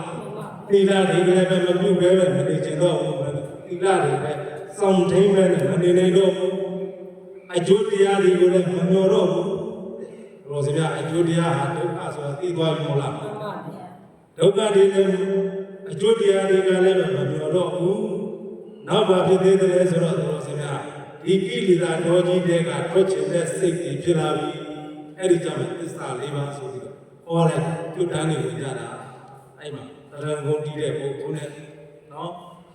သောတာပန်တည်တဲ့ပုဂ္ဂိုလ်နဲ့နာနာဖြစ်တဲ့ပုဂ္ဂိုလ်နဲ့အဲ့ဒီထဲမှာဘယ်သူပါသွားလို့ပြောပြမှာပြီလားရှင်းပါပြောတာအဲ့တော့မဟုတ်ဘူးအဲ့လိုဖြစ်သွားလို့ပြောကြတာတို့ဒီမှာတို့အားလုံးပြောစရာအထင်မသေးပါနဲ့ဒီမှာရဟန္တာဆိုတာဘယ်ရတဲ့တဲ့တော်ရှိခဲ့ပါလဲဆိုတာပြောပြတယ်လို့စပြောပြီးတာဟုတ်လားဘသူပါသွားအဲ့တော့သူတို့စတဲ့ဒီကထာ6ပါးဟောလို့ပုံနာမရှိပုံနာမတည်နော်ရဟန်းဖြစ်တယ်လို့ပြောလို့ဆိုတာမဟုတ်ဘူးဒီလိုလေးဖြစ်တယ်သွားတယ်လို့ပြောတာနော်အဲ့တော့အဲ့လိုကျွတ်တဲ့ထဲမှာသိတဲ့ထဲမှာနော်တို့ရှင်ပုံနာမတည်မနေနိုင်တော့ဘူးတဲ့သူလည်းထွက်တော့တယ်ဟုတ်လားโอ้သူတို့စတဲ့သူ့အောက်မှာမန်နေဂျာပြောအောင်ပါပေါ့လဲဦးစီးသူကလဲဦးစီးဆိုတော့ပုံတယ်ဦးစီးဆိုတော့သူ့အောက်မှာရှိနေတဲ့သူကိုအကုန်လုံးအပ်ထားတဲ့စီးတယ်ဘာတော့လဲပြန်တော့ပြန်မလိုက်တော့ဟုတ်လားငါပြန်မလိုက်တော့ဘူးနေအလေးပြန်တော့အဲ့ကုန်တွေကိုလေအဲ့ဒီကိုပြောပြလိုက်သူတော့ပုံနာပြောပြလိုက်အဲ့ကုန်တွေကိုအဲ့ဒီမှာရှိနေတဲ့ပစ္စည်းတွေကိုနော်တေဝါလုံးပုံတယ်ကြီးပဲ ဒါမဲ့ဦးစီးဦးဆောင်လုပ်တာကဒီကိုတယောက်ပဲရှိတာပေါ့အဲ့တော့ဒီနေ့တရွာတော့အဲ့ဒီညီနဲ့အတူတူလုပ်ကြတာတော့အဲ့ဒါတွေကိုအားမြန်သွားပြီ သစ္စာမြင် ကဲဆိုငါကိုမှလေးပဲတန်းကြည့် ဒုက္ခမြင် အများကြီး အများကြီး ဟုတ်လားအဲ့ဒီပစ္စည်းတွေဆိုတာငါစားနဲ့တီကောင်နဲ့အဲ့ဒါတွေထိမ့်သိမ်းဆောင်းရှောက်နေရရင်အများကြီးရှိတဲ့ဒုက္ခပဲအဲ့ဒါသိသွားလို့ပြောစမြအဲ့ဒီမှာလေရှင်ပုံနာမထေဆိုပြီးတော့ပြောစမြညဟန်းဝင်လိုက်တယ်နေကမှမတွေ့ဘူးလား ဟုတ်ပါတယ် လူပေါင်းတွေကနေညားပေါင်းတွေကိုပြင်တာအဲ့ဒါဖတ်တာပဲဟုတ်လားအဲ့ဒါနဲ့တရားအားထုတ်တာသောတာပန်သက္ကရာကအနာဂယဟန္တာဆိုတဲ့နော်အစစ်စစ်ဖွဲ့သွားလိုက်တာမြန်မာပြည်ရောက်မှပဲသူတို့စပြမှာပြည့်တယ်ဣရိတာတော့ကအပိထွက်တာတဲ့အဲ့ဒါနေကမှလို့ပြောတဲ့ဟုတ်လားသစ္စာသိရင်မထွက်ဘူးလား ဟုတ်ပါတယ် သစ္စာသိရင်ထွက်တယ်တဲ့အဲ့ဒီကနေပြီးတော့သူတို့စပြကျောင်းတော်ရဘုရားဆိုပြီးတော့ပြလာတာပါနော်အဲကြောင့်မို့လို့သူတို့စပြဒီကထာ6ပါးစလုံးမှာဘယ်ဟာကိုမှသူတို့စပြမကောင်းတာပါလား ပါပါ အကုန်လုံးသူတို့စပြအစင်းနဲ့ဒီဘုရားရှင်သူတို့မြတ်ကြဟောကြားသွားတဲ့ကထာ6ပါးဘုရားနော်အဲ့ဒီတိုင်းလေးသိကြပါပွားများကြပါအထုကြပါလို့ပြောရင်းနဲ့သူတို့စပြကထာ6ပါးဘုရားဟောတဲ့ဘုရားပြောတဲ့စကား6ပါးဒီနေရာနဲ့ဒီတာပြီးပါပြီအပိပိတေနောဟောတုဝိမု ക്തി ယတဘာဟေနောအဘေပြေလုံးစုံပြီးပြေကုန်သောပါဏိနောမြာလာသောတတဝပေါင်းတို့သည်ဝိသုဒ္ဓိယာတရှိစင်ကြယ်လာစွာသောသီလတိပฏิပတ်တိယသီလသမာဓိပညာဆိုတဲ့ပฏิပတ်ဖြင့်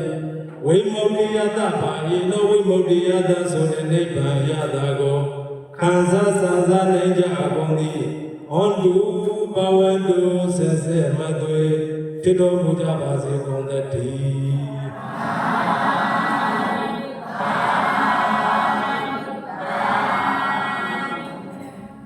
ရည်စဲချမ်းသာပဲရည်စဲဖက်ကအကုန်လုံးညီညာလေးလိုက်ဆုံးမယ်အရှင်ဘုရားဘုရားတပည့်တော်တို့သည်အကိုလည်းကောင်းအကံဤအကျိုးကိုလည်းကောင်းယုံကြည်ကြပါကုန်သည်ဖြစ်၍အရဏဂုံသုံးပါးနှင့်အဟတကွာဧကငါတံဧကရှိတံနှင့်ပြည့်စုံတော်မူသောဘာဝရှိပါတို့ကိုအကအလေးဆုံးစေတိကြပါကုန်၏ဘုမတပံဘုရားမိုးရှိသောသံဃာတော်အရှင်သူမြတ်တို့၏ဘုံတော်ကိုအာယုံညွှန်၍ဆွမ်းခဲ့ပွဲဘောဇင်ချူခြင်းအယတာဖြာဖြာနှင့်သင်္ကန်းတိပနာဒါရဘဝတ္ထုအစွစုတို့ကိုလူတန်းကြပါကုန်၏စကကြပါကုန်၏ဤသို့လူတန်းစကရသောကုသိုလ်ကြောင့်ဒုက္ခခတ်သိအိဉ္ဇယအမံဉာဏ်နိဗ္ဗာန်ဤအထာဝပံဖြစ်ပါစေသာအရှင်ဘုရားဒီနေ့ယခုပြုပြုရသောပြုပြုအပ်သောကုသိုလ်ကောင်းမှုအပေါ်ဘာကကိုမိခင်ဖခင်ဆရာသခင်နှင့်ကျေးဇူးရှင်များကိုအမှုထား၍ကိုဆောင်နာအိဆောင်နာရွာဆောင်နာရာဆောင်နာလေဆောင်နာတောဆောင်နာတောဆောင်နာအစပြာ၍ဘုရားစေတီရုပ်ပွားတော်ဆောင်နာဤဓမ္မယုံဤကျောင်းတိုက်အတွင်းမှာစေ သိကြကုန်သောမြင်အမမြင်အတ္တဝါပေါင်းတို့နှင့်သုတ်တံတွင်မှသိကြကုန်သောမြင်အမမြင်အတ္တဝါပေါင်းတို့နှင့်30ဘုံသင်္ကြန်ကြကုန်သောဝိနည်းယဒုက္ခိတဒုက္ခိတတတဝါပေါင်းတို့အားယနေ့ယခုပြုရသောပြုအပ်သောကုသိုလ်ကောင်းမှုကိုပြဝေအပ်ပါ၏ပြဝေအပ်သောကုသိုလ်အဆူဆူတို့သည်ဘုရားတပည့်တော်တို့နှင့်ဓာတုထမြတ်ရကြပါစေဒီစိတ်တန်၍ဘုရားတပည့်တော်တို့နှင့်ဓာတုထမြတ်ရယူကြကုန်ပြီလျက်ဝါသာကြသည်ဓမ္မာကြသည်ချမ်းသာကြသည်ဖြစ်ကြပါစေသောကုသိုလ်အမြတ်အမြတ်အမြတ်ယူတော်ကြဘုရားအာဒုအာဒုအာဒုကုသိုလ်အမြတ်အမြတ်အမြတ်ယူတော်ကြဘုရားအာဒုအာဒုအာဒုကုသိုလ်